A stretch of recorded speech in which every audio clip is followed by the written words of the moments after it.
Thank you, Tim, and the organizers. Thank you all particularly for the very sensitive and appropriate introduction. I think this is the first time that I've ever had lunch courtesy of the University of Michigan. I do watch the football from Harris and football scores. Anybody here from Wisconsin? Okay, you know, we know the score. That's probably the last bit of laughter that you're going to get, because I have some serious things to talk about with you today. I'm not going to be discussing the economic spillovers for universities and regions that follow from their contiguity or their cooperation. That's much of what I heard this morning, much of what I assume the afternoon discussions and tomorrow will be about. Rather, I want to express a cry against complacency, supported by evidence from abroad, principally from Europe, on how regions and universities can work together, and conclude with a list of themes for sustainable implementation now and beyond the crisis. Now, I'm going to recite for you quite a number of facts, most of which, but not all of which, are in the 4-pager, which is in your conference brief, along with some quotes. So you don't have to take notes while you're at the table, and some of this, in many cases, is always a little difficult to remember. But let me start with some general statements of where we are.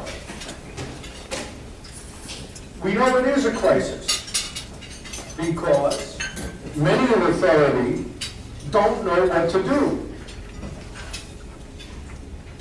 Think about that. And I listened to a couple of high-level people from the international community today, the U.S. government, at the Wilson Center, talk about the Arab Spring and basically how unprepared they were for that and how difficult it's been to address some of the aid programs in the last few months.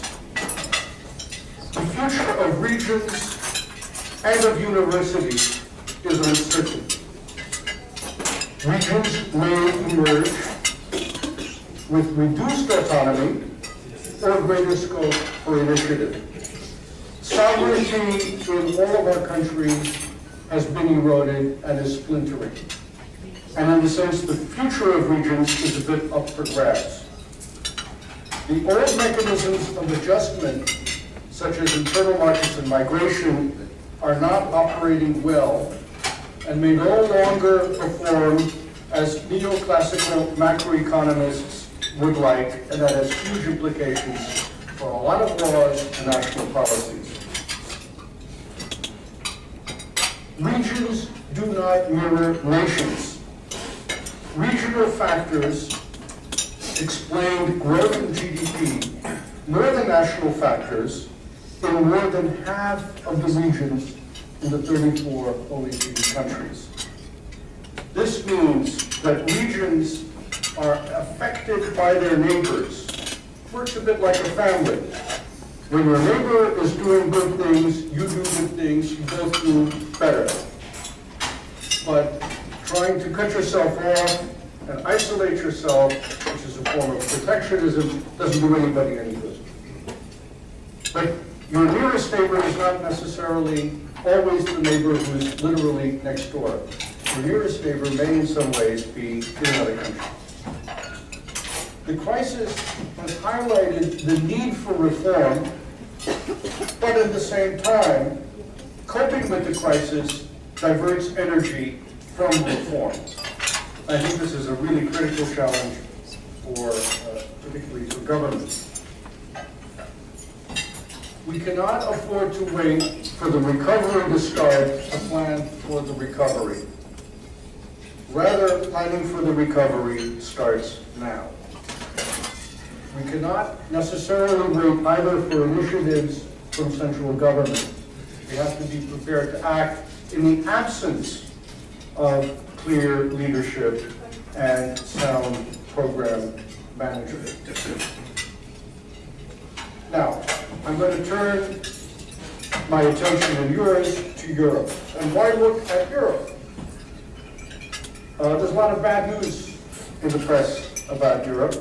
Much of it is very difficult on this side of the Atlantic to interpret. I can tell you from reading the newspapers here how difficult it is to interpret the significance of particular phrases or moves, even from the joint press release yesterday by Merkel and Sarkozy. You might say, well, Europe kind of washed up, maybe increasingly marginal in the world. What do we have to learn from Europe? I'm going to tell you a couple of things that may change your interest in Europe. Europe has made more progress than the US in place-based development in the last 20 years, and in the kind of place-based development that matters to startups and innovation. So there is a difference between the reality in Europe and media perception. And I know how hard it is to shape media perceptions, communication. The figures that I'm about to give you, which are in your handout, which I found rather startling when I put them together, were not in fact that easy for me to come by, even as an OECD official trawling through OECD annual statistical tables. And it shows that several European countries increased the number of researchers per 10,000 in the workforce by a factor of 3 since 1990. Finland, Germany, Denmark, and Portugal.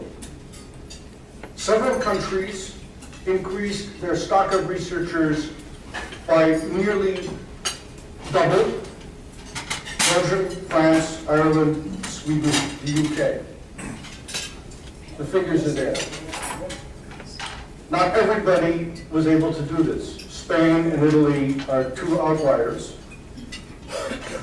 By contrast, the level of researchers in the labor force in the US grew slowly and is now well behind the best performing EU countries. There were 76 researchers per 10,000 of the labor force in the US in 1990, 90 in 2001, 97 in 2006. The relevant figure for Finland is 156. For Denmark, it's 102. Finland went through a major economic crisis in the early 1990s. It's statistically much worse than the United States today. The economy fell by 25%. The government of Finland cut every government budget and shifted all the resources into research and education. That helps to explain the very, very dramatic turnaround in that country. Not every country can do things on that order of magnitude. But clearly, Europe has been able to do something and do something remarkable. It also, and this is the important part about place-based cities, place-based development, it has more of the world's best-ranked cities for quality of life and competitiveness. Of the 25 top cities that were rated last year by Monocle in London, there was not a single North American city until you got to number 18 out of 25. And the only cities in North America that were ranked in the top 25 were Portland, Honolulu, Montreal, Vancouver, and Seattle, dealing with North America. Now, we've got a problem. That's clear. And a gap in perception.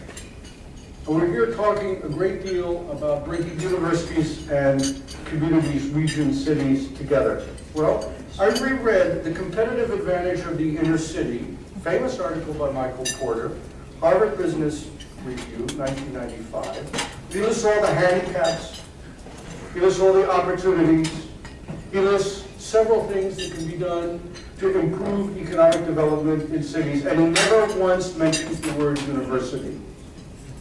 This is Michael Porter in Cambridge. Where does he think he is? Who pays his checks that he takes home, you know? Never once does Porter talk about the university. And this is what we teach. This is I don't know how many times people have read this article has been in circulation. Needs to be a little bit corrected there. Well, Some things are a little easier to do in Europe because your regions are legally necessary for the European Union to carry out any of its programs. So countries have had to invent or develop or construct regional authorities. These are not necessarily coterminous with what we would call a state in the United States. And it means that there's a whole network of people who try to define, identify the needs of regions and how they can be managed.